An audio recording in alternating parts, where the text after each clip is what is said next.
دانشگاه دولتی تجارت تاجیکستان همچون مؤسسه تحصیلات عالی کسبی با مقصد عملی گردانیدن سیاست دولتی در ساحه معارف و آماده نمودن متخصصان بلند اختصاص برای ساحه‌های گوناگون اقتصاد جمهوری دائما در جستجو و تطبیق شکل و اصول‌های ثمرناک بلند برداشتن صفت تحصیلات و تکمیل جریان تعلیم میباشد. دانشگاه دولتی تجارت تاجیکستان فعالیت تعلیمی و علمی را در زینه‌های زیرین تحصیلات عملی می‌نماید.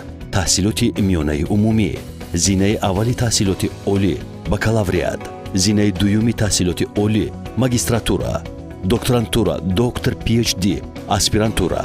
دانشگاه همچون مرکز علمی، تعلیمی دارای 4 فاکولتت، 16 کافدرا، دانشکده اقتصاد و سودا در شهر خوجند، لیسه، مرکز تستی، مرکز آموزشی زبان‌های خارجی، شعبه تحصیلات فاصلوی، شعبه تکمیل اختصاص، تجربه آموزی و رشد کسبیت، مرکز تکنولوژی‌های اطلاعات کمونیکاسیونی، پارک تکنولوژی، آزمایشگاه محصولات خوراک عامه، آزمایشگاه مالشناسی و معاینه مال‌ها، کتابخانه علمی و الکترونی، مطبعه خرد تاجر، کارخانه خرد دوزندگی، مجمع ورزشی، مهمانخانه اینچنین خوابگاه برای دانشجویان است.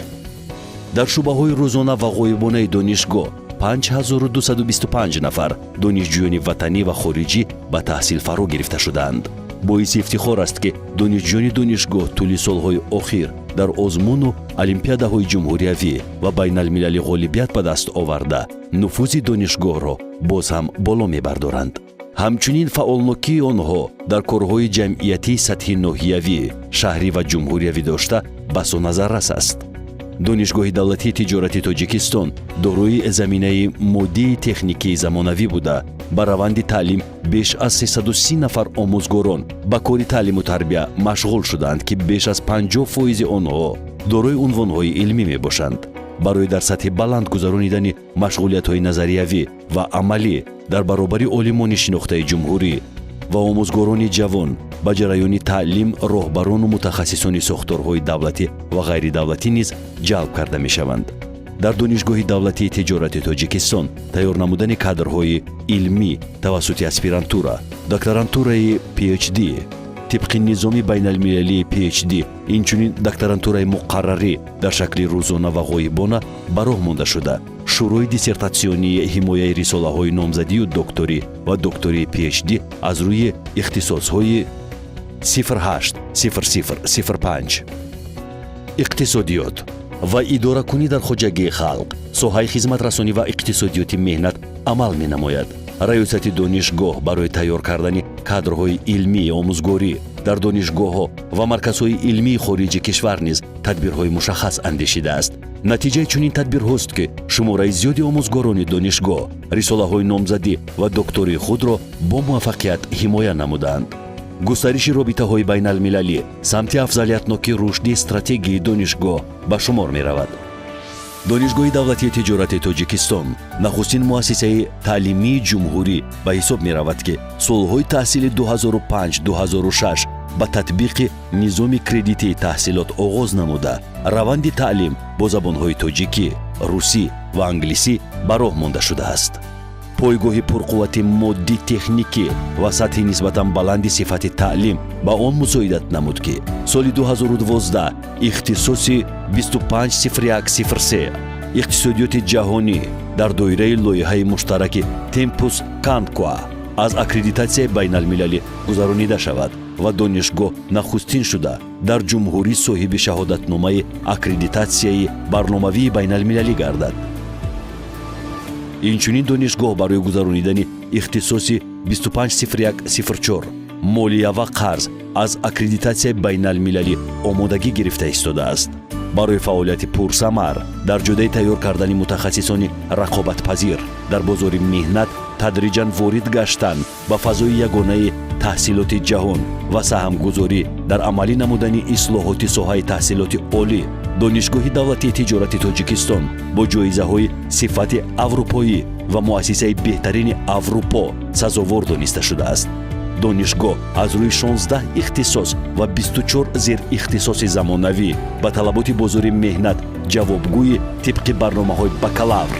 аз рӯи 11 ихтисос, магистр, аспирантура, докторантура, доктор PhD аз рӯи 5 ихтисос мутахассисон ва кормандони илмии омӯзгориро тайёр мекунад. дар донишгоҳи давлатии тиҷорати тоҷикистон бо мақсади иҷрои дастуру супоришҳои ҳукумати ҷумҳурии тоҷикистон ҷиҳати беҳтаршавии сифати таҳсилот ва таъмини шаффофият зимни гузаронидани санҷишу имтиҳонҳои фосилавӣ ва ҷамъбастӣ ба тариқи тестӣ ва аз технологияҳои ҳозиразамони иттилоотиву иртиботӣ ба таври самарабахш истифода бурда мешавад. дар назди ҳар як факултет барои қабули имтиҳонҳо маркази тестӣ амал менамояд. донишгоҳ дорои заминаи моддӣ техникии муосир мебошад ки аз 7 бинои таълимӣ дорои 140 синфхонаи таълимӣ ва 4924 ҷойи нишаст дар як баст, 7 озмоишгоҳи таълимӣ, 15 кабинети методӣ, 15 синфхонаҳои компютерӣ бо 567 адад компютер, 497 адад компютер бо шабакаи интернет пайваст иборат аст. инчунин донишгоҳ дорои китобхонаи замонавӣ буда дар он 2 толори хониш ва 2 толори китобхонаҳои электронӣ бо 60 компютери аз шабакаи байналмилалии интернети пайвастшуда барои устодон ва донишҷӯён хизмат мерасонад. хазинаи китобхонаи донишгоҳ 262853 нусха китобро дар бар мегирад ки аз ин ҳисоб китобҳои дарсӣ 220139 нусха, китобҳои илмӣ 3579 нусха ва китобҳои бадеӣ 12135 нусха мебошад. миқдори умумии китобҳои электронӣ 27499 ададро ташкил медиҳад. хобгоҳи донишгоҳи давлатии тиҷорати тоҷикистон аз 3 бинои 4 ошёна иборат буда дар он 249 ҳуҷра мавҷуд аст ки айни ҳол дар он 388 нафар донишҷӯён ва 61 устодони ҷавон истиқомат менамоянд. дар хобгоҳ барои истиқомати донишҷӯён ҳамаи шароитҳо фароҳам оварда шудааст. аз ҷониби шӯрои донишҷӯёни хобгоҳ мунтазам вохӯриҳо, чорабиниҳои илмӣ, маърифатӣ, фарҳангӣ ва варзишӣ гузаронида мешаванд.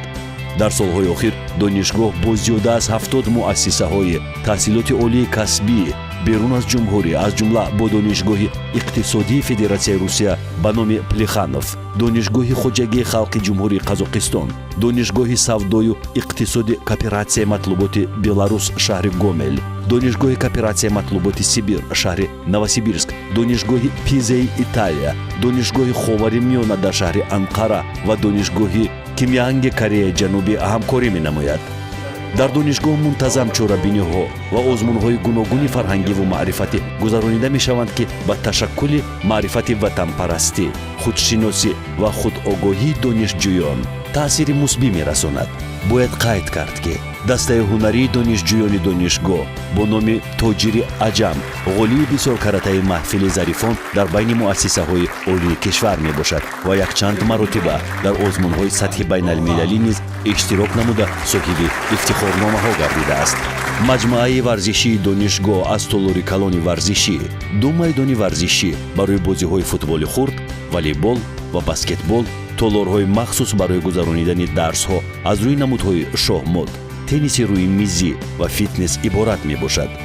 дар клуби варзишии донишгоҳ донишҷӯён имкон доранд ки ба намудҳои гуногуни варзиш машғул шаванд ва ба тарзи ҳаёти солим фаро гирифта шаванд. як қатор донишҷӯёни донишгоҳ дар мусобиқаҳои мухталифи байналмилалӣ аз рӯи намудҳои гуногуни варзиш баромад намуда ғолиб ва ҷоизадори мусобиқаҳои ҷаҳонӣ, минтақавӣ ва ҷумҳуриявӣ гаштаанд. бо шарофати соҳиб истиқлол гардидани ҷумҳурии тоҷикистон имконияту шароити ташкил намудани литсей дар назди донишгоҳи давлатии тиҷоратии тоҷикистон ба миён омад. барои мустаҳкам намудани пояи моддию техникии литсей, кабинети математика ва англисӣ бо тахтаҳои электронии замонавӣ, синфхонаҳои барои синфҳои 1 то 4 бо проектор, экран ва компютер пайваст бо шабакаи байналмилалии интернетӣ таҷҳизонида шуда, озмоишгоҳи биология ва кабинети математика бо лавозимотҳои таълимӣ таъмин карда шудаанд. раёсат ҳайати илмии омӯзгорӣ ва донишҷӯёни донишгоҳи давлатии тиҷорати тоҷикистон дар фаъолияти ҳамарӯзаи хиш дастуру супоришҳои асосгузори сулҳу ваҳдати миллӣ, пешвои миллат президенти ҷумҳурии тоҷикистон муҳтарам эмомалӣ раҳмонро сармашқи кори худ намуда аз он мефахранд ки дар мулоқоти худ бо донишҷӯёни боистеъдоди кишвар ки дар бинои донишгоҳи давлатии тиҷорати тоҷикистон баргузор гардид пешвои миллат ба дастовардҳои донишгоҳ баҳои баланд дода роҳҳои боз ҳам самаранок намудани раванди таълим ва тайёр кардани кадрҳои дар бозори ватанӣ ва ҷаҳонӣ рақобатпазирро изҳор намуданд. донишгоҳи мо